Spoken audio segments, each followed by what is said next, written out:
காவேரி கிட்ட கங்காவும் இந்த மாதிரி விஜய் உங்ககிட்ட வருத்தப்பட்டு ஏதாவது சொன்னாங்களான்னு கேட்க, அதுக்கு காவேரியும் அவங்களுக்கு நம்மளோட குடும்பத்தில் எப்படி ஒரு பிரச்சனை இருக்குன்ற வருத்தம் மட்டும்தாக்கான்னு சொல்ல, சாரதாவும் அந்த தம்பி பாவம் நமக்காக இந்த வீட்டில் அதுங்களெல்லாம் உட்கார வச்சுக்கிட்டு இருக்கு, அது மட்டும் இல்லாமல் நம்மளை பற்றி அந்த தம்பி யோசிச்சுக்கிட்டு இருக்குன்னு சொல்லிக்கிட்டு இருக்கும்போதே அங்கே கரெக்டாக கிருஷ்ணாவோட அம்மாவும் தங்கச்சி வந்துடுறாங்க. அது மட்டும் இல்லாமல் அவங்களோட அம்மா சும்மா இருக்காம சாரதாவை அக்கான்னு உரிமையோட பேச ஆரம்பிக்க, இதை கேட்டுட்டு சாரதா செம்ம டென்ஷனோட யாருக்கு யாரடி அக்கான்னு திட்ட ஆரம்பிக்கிறாங்க. அதாவது சண்டை போடுற டோனில் பேச ஆரம்பிக்க, கரெக்டாக அந்த நேரமாக பார்த்து பாட்டி அங்கே வந்து, என்ன சாரதா என்ன மறுபடியும் ரெண்டு பேரும் சண்டை போட ஆரம்பிச்சிட்டிங்களான்னு கேட்க, உடனே காவிரியும் சச்சா அதெல்லாம் ஒன்றும் இல்லை பாட்டி, அம்மாவோட டோனே அப்படிதான், நீங்கள் ஒன்றும் இல்லை, நீங்கள் உள்ளே கிளம்பி போங்க, அம்மா நீ வாமான்னு கூப்பிட, உடனே சாரதாவும் என் வாயை இவ கிளறிக்கிட்டே இருக்கான்னு பல்லபிக்கிட்டே அங்கே வந்து போக பார்க்க, ஆனால் போகிறதுக்கு முன்னாடி இவகிட்ட 4 கேள்வி நறுக்குன்னு கேட்டாகணுண்டு.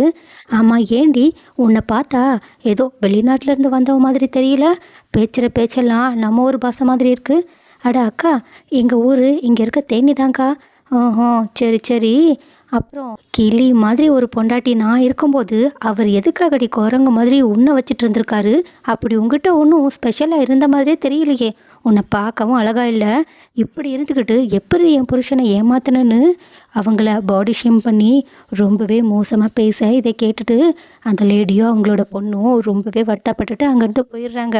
ஆனால் அவங்க போனதுக்கப்புறமா காவேரியும் கங்காவும், அம்மா நீ என்ன இருந்தாலும் இப்படிலாம் பேசக்கூடாதுமா, அவங்க ஏதோ ஒரு பக்கத்தில் இருந்துட்டு போட்டும், நீ எதுக்காக அவங்களோட உடம்பை பற்றிலாம் பேசிக்கிட்டு இருக்க, இதெல்லாம் நல்லா இல்லை, நீ வான்னு சாரதாவை கூப்பிட, சாரதாவும் என்னால் இதை ஏற்றுக்கவே முடியலடி, அந்த ஆள் ஏன் தான் என்னை விட்டுட்டு இவளை கல்யாணம் பண்ணிக்கிட்டாங்கன்னு புரியவே இல்லைன்னு சொல்லிட்டு அவங்க அவங்களோட மனசுக்குள்ளே இருக்கிறது எல்லாத்தையுமே சொல்லி புலம்பிக்கிட்டு போகிறாங்க. இதை பார்த்துட்டு காவேரியும் ஐயோ என்னதான் பண்ணுறது, இங்கே இருக்கிற வரைக்கும் அம்மா கொஞ்சம் அமைதியாக இருந்தால் நல்லா இருக்குமேன்னு பார்த்துக்கிட்டு இருக்காங்க. ஆனால் அதுக்கப்புறமா விஜய் சரி வந்த வேலையை பார்ப்போன்னு கிருஷ்ணாவை தனியாக கூப்பிட்டு உட்கார வச்சு காஃபிலாம் கொடுத்து அவங்கக்கிட்ட நார்மலாக நலம் விசாரிக்கிற மாதிரி பேசிக்கிட்டு இருக்காங்க. இதை சைடில் உட்காந்து காவேரியும் பார்த்துக்கிட்டு அப்பப்போ நடுவில் கவுண்டரும் கொடுத்துக்கிட்டு இருக்காங்க. ஆனால் விஜய் காவேரியோட வாயை அடக்கிட்டு, சரி பிரதர் நீங்கள் அங்கே என்ன பண்ணிக்கிட்டு இருந்தீங்கன்னு கேட்க, உடனே கிருஷ்ணாவும் இந்த மாதிரி தான் இன்ஜினியரிங் படிச்சுட்டு ஒரு கம்பெனியில் வேலை பண்ணிகிட்டு இருந்ததா சொல்ல, உடனே விஜய் அப்போ ஏன் நீங்கள் அந்த கம்பெனிலேயே வேலை பார்க்கக்கூடாது? அதுக்கு கிருஷ்ணாவும் அதெல்லாம் புது ஃப்ரெஷர்ஸ் எல்லாம் ஏதோ வேலையை விட்டு தூக்குறேன்ற பேரில் தூக்கிட்டாங்க, எனக்கும் இப்போ வேலை இல்லை, அது மட்டும் இல்லாமல் நாங்கள் தரையில் வைக்க முடியாத அளவுக்கு கடனோட தான் இங்கே வந்திருக்கோம், அதுவும் எங்கள் அப்பன் அந்த ஆள் எல்லார்கிட்டேயும் அங்கே எங்கேன்னு கடனை வாங்கிட்டு கடைசியில் செத்து போயிட்டான்.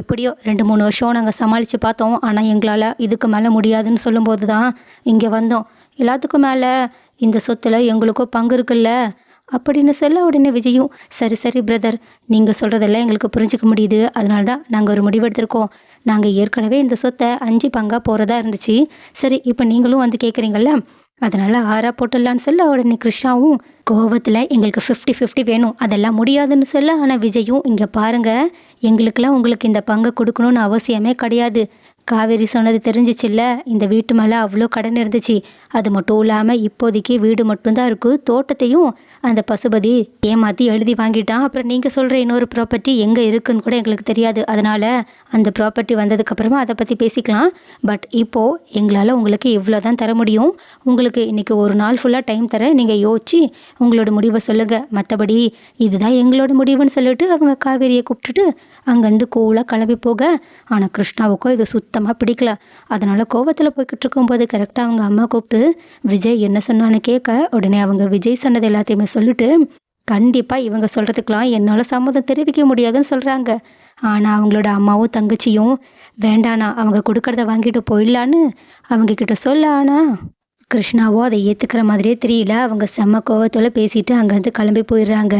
ஆனால் இந்த பக்கமும் காவேரி தனியாக உட்காந்து குத்து சாங்கை கேட்டு என்ஜாய் பண்ணிக்கிட்டு இருக்காங்க. அப்போ அங்கே வந்த விஜயும் காவேரி கேட்குற சாங்கை கேட்டுட்டு பதறி போய், ஏண்டி என் பிள்ளைக்கு இந்த மாதிரி சாங்கியாக போட்டுக்கிட்டு இருக்க, ஏதோ மெலடியான சாங்குன்னு பார்த்தா நீ இப்படி கேட்டுக்கிட்டு இருக்க அப்படின்னு கேட்க, அதுக்கு காவேரியும் உங்கள் பையன் இந்த சாங்குக்கு தான் இப்படியெல்லாம் டான்ஸ் ஆடிக்கிட்டு இருக்கான்னு அவங்களோட வயிற்று மேலே கை வச்சு குழந்தை மூவ் ஆகிற மொமெண்ட்டை காட்டிக்கிட்டு இருக்க, இதை பார்த்துட்டு விஜய் ரொம்பவே சந்தோஷப்பட காவேரியும் ஹாப்பியாக ஃபீல் பண்ணிக்கிட்டு இருக்காங்க.